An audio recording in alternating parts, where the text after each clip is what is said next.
To rise today in response to the debate on this private member's bill, Bill C365. I thank all members from both sides of the House that have contributed to the debate on this bill. My time today is short, so I will move on to my response to the debate that has occurred. In the first hour of debate back in November, we heard from the Parliamentary Secretary to the Minister of Justice and Attorney General, the Honourable Member from Eglinton Lawrence, and I appreciate the Parliamentary Secretary's endorsement in November to this bill and I quote, "It is a well-intentioned proposal targeting serious conduct that can endanger the lives of our communities and our fire response personnel." End quote. During the Parliamentary Secretary's speech, he stated that mischief or theft of firefighting equipment are actually captured already by the Criminal Code under a number of offences. Although I do not dispute this statement is partially correct, for the sake of this debate, for the sake of public safety, and for the sake of Canadians and Canada's firefighters, whom the honourable member appropriately describes as heroes, I must clarify, while the Criminal Code does contain offences that capture the conduct in question, the Code's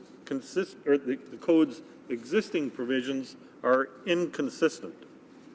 That is why I have brought this bill forward, to establish clear and consistent provisions in the Criminal Code for offences involving mischief and theft of firefighting equipment.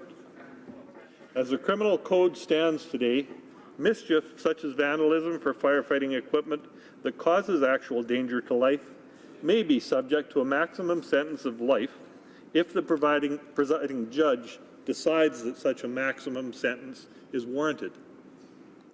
This is appropriate. This is not a mandatory minimum sentence, and we currently see in the code for such mischief. It is an option that prosecutors and judges may pursue or apply if the facts of the case support it. Currently, there are no such provisions for theft of firefighting equipment that causes actual danger to life. The Parliamentary Secretary has suggested that criminal negligence causing bodily harm or death are applicable.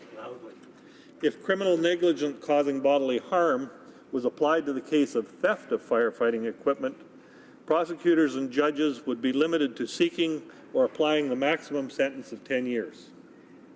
This exposes the very inconsistency of the existing criminal code that this bill seeks to correct.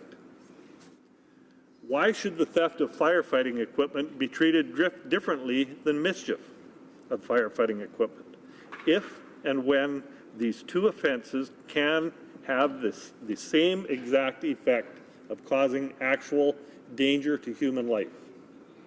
Why should theft of firefighting equipment require death to occur before such theft can qualify for the same maximum sentence carried by mischief that causes actual danger to life? If we truly trust our judiciary to decide an appropriate sentence, why would we hesitate in providing them with consistent sentencing options for mischief and theft of firefighting equipment that cause actual danger to life? This bill is an opportunity for Parliament to establish clear denunciations of the offences in question in support of not just our judiciary, but also our firefighters, law enforcement personnel, and Canadian citizens. We know that mischief and theft of firefighting equipment are realities in our society. We know that these offences can cause actual danger to life. We know that law enforcement, prosecutors, and judges are provided inconsistent legal tools for treating these offences, even though the offences can have the exact same effect. We know that this House has an essential role to play in supporting the continuous improvement and strengthening of the criminal code. Let us see and treat this bill for what it is: an opportunity to make the criminal code more consistent, an opportunity to clearly denounce mischief and theft of firefighting equipment which cause actual danger to life, an opportunity to provide our judiciary the flexibility to treat these offences consistently, and an opportunity to support firefighters who put their lives on the line to protect ours 365 days a year, and an opportunity to support public safety in every community across our nation for the benefit of every Canadian, the people we all represent.